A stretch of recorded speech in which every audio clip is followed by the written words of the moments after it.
TACO is a multidisciplinary architecture and design studio established in Mérida, Mexico, whose practice is based on a contextual analysis that encompasses tangible factors such as nature, built environment, and materiality, and intangible factors like culture, economic viability, memories, and emotions. As a result, the diverse team has been able to generate architecture with common sense and reflectiveness, capable of promoting coexistence between the users and the environments. Now we are joined by Carlos Patrón Ibarra, and we will be conversing about architecture as a reflection of context, essentially. So thank you so much for being here. Thank you, Karina, for the invitation. I'm very glad to share the way we see architecture and the way that we are working with this discipline in our context. Thank you. Will you first tell us about your background and the studio? Okay, well, I was born in Mérida. I'm 35 years old. I studied architecture in the northern part of Mexico. The first half in Sonora, the second half in Monterrey. And after that, I also made an internship in Spain, Pamplona specifically. And then I came back to Mexico and moved back to Mérida, where I was raised, and started working with another firm, architectural firm, specialized in recovery of downtown constructions and also or buildings, and also haciendas restorations. And after in that place, I had the opportunity to learn about local materials, you know, all of these elements that are very linked to the place where we work. And while I was working there, I decided to start TACO with my sister and my cousin, who are an interior designer and a civil engineer, as a side business in our free time, if we can say that we have a free time, but in extra time. And we started that in 2011. That would be 11 years ago.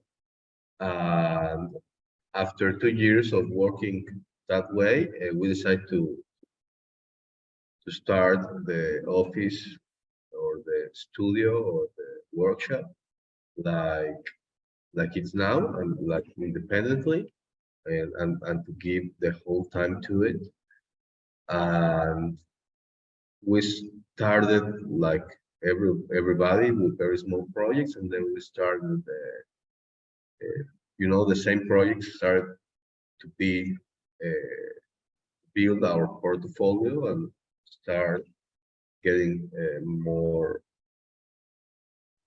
projects for this, right? When we decided to start, we talked about what did we want to do, or why are we doing this.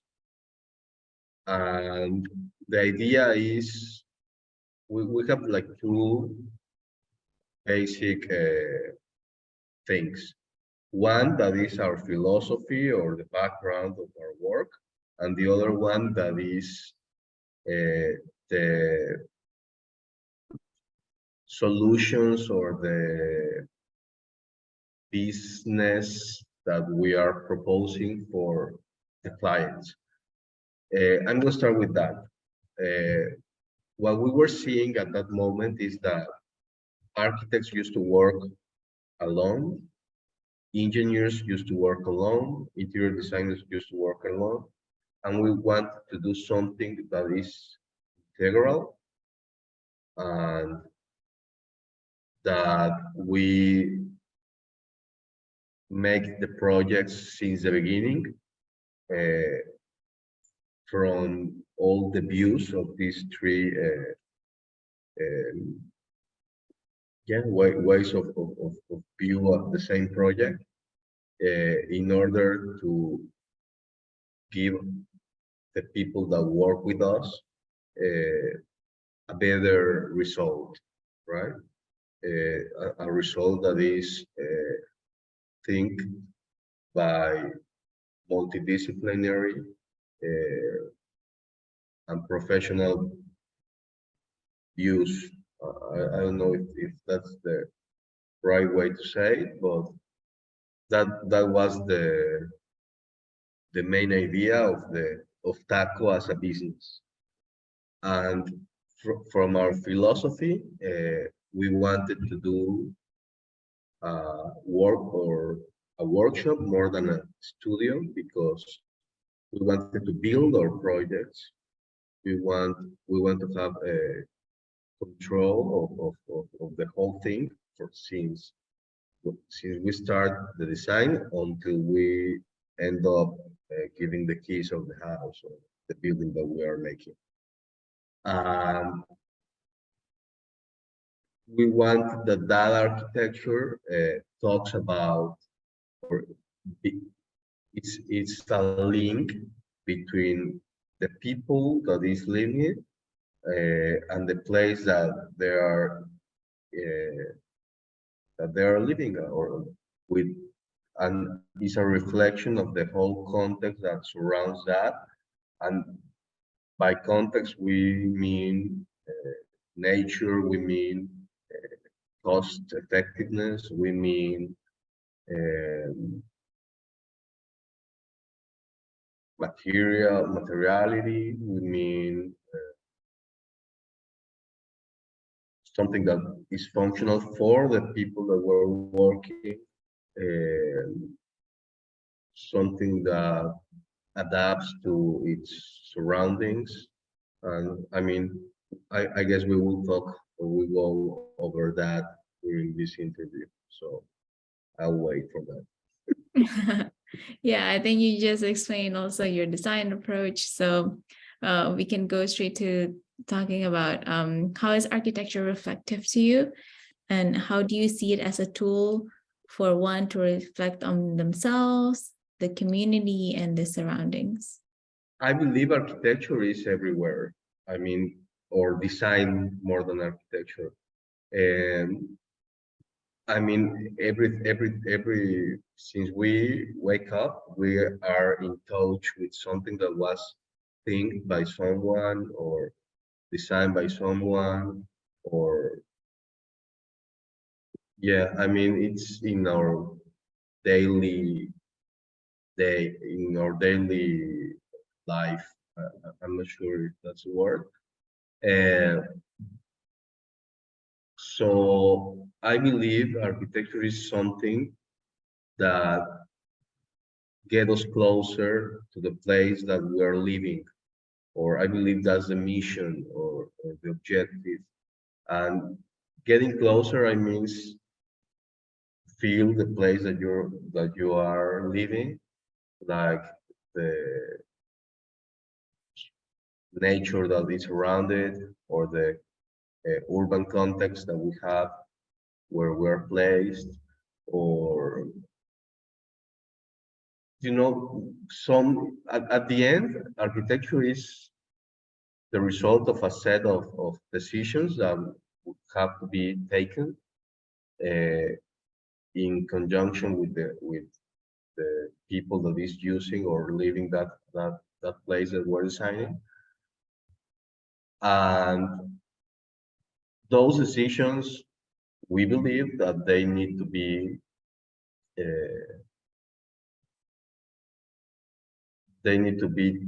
taken by the things that we find on site, and the things that we find after having a deep conversation with the people that is using that, and that way we can act like that bond or link between those.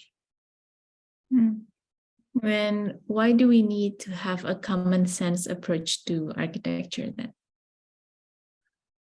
Well, I believe in common sense because it's a logical thing to do. It's what the minimum or the substance of the solutions that are needed. I mean, if I am thirsty, I drink water. If I am hungry, I eat something. I mean, it's like the natural answer to a to a to a problem, or the easiest way. For example, in architecture, if I have to decide between this or this material, I will probably go for the one that is easier to get, and probably the easier to get is the one that is produced in the surroundings, and probably that one is most is more cost effective than another one that we have to bring from the other side of the world,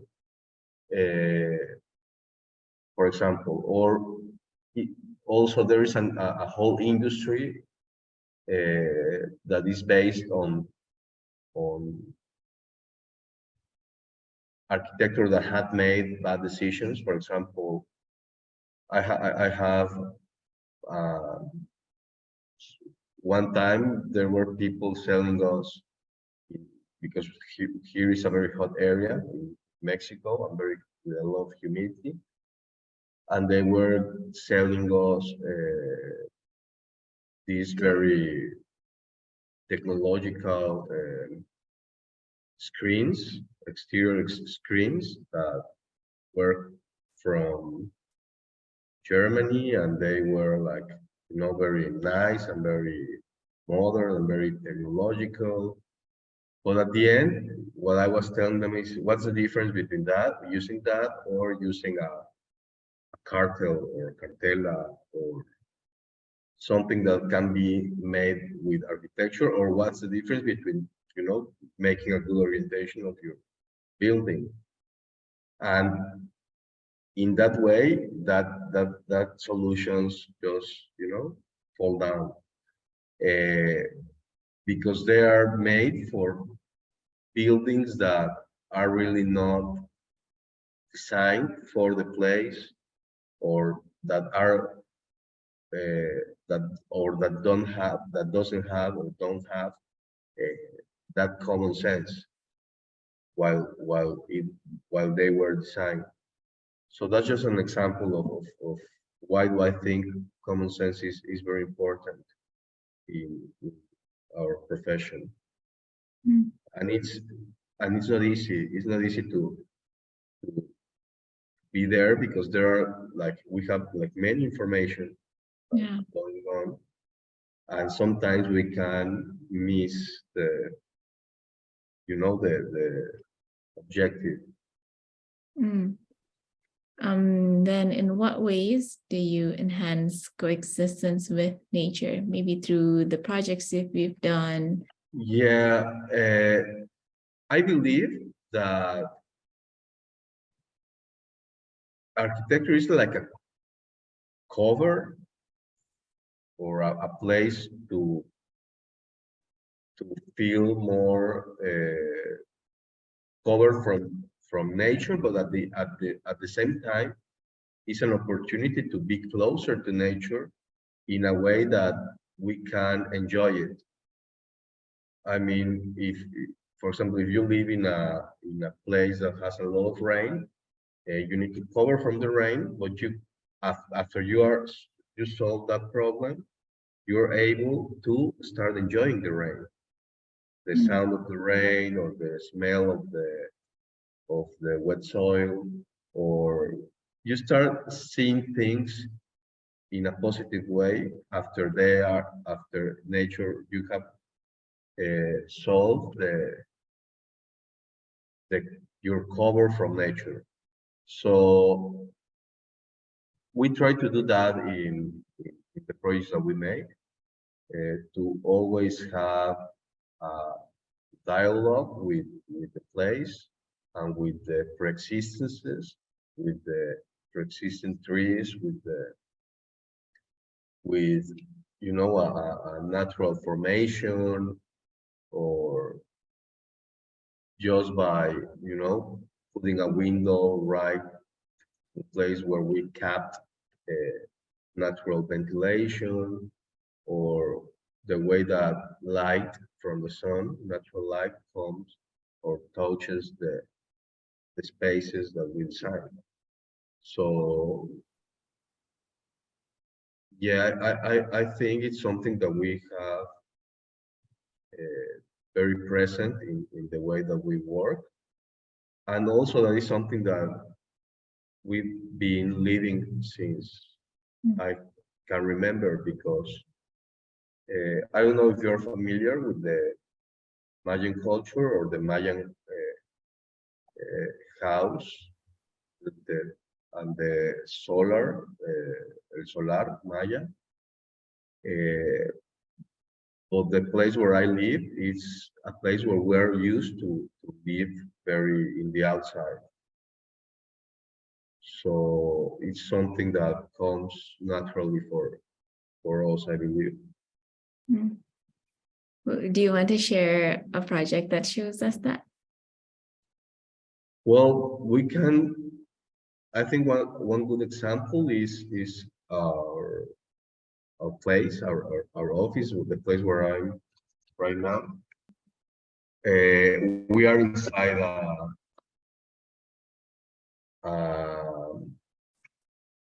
a nursery, a tropical plant nursery,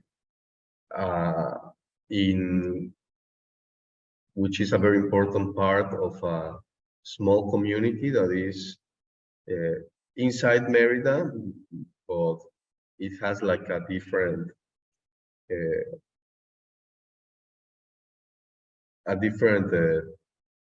personality, I would say.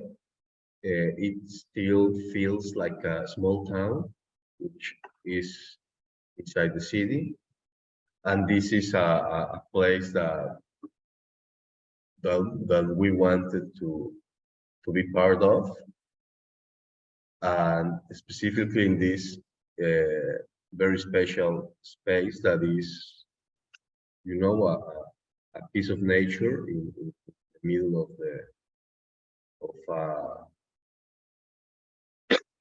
of a building jungle, and to melt into that that kind of place was our main goal. So we started by doing a vegetation survey in order to know the specific places where all these species are. And after that, we decided to place our building in a way that it's very connected, and that we are able to open and close. And I mean, I haven't said the name, but it's Portico Palmetto. If you want to Google it or something, and you'll see what I'm talking about, which is, we made all these elements part of the daily living of this place. And we wanted to do that specifically in this project, because is the one that have more contact with it's the most public that we've done, because here's where we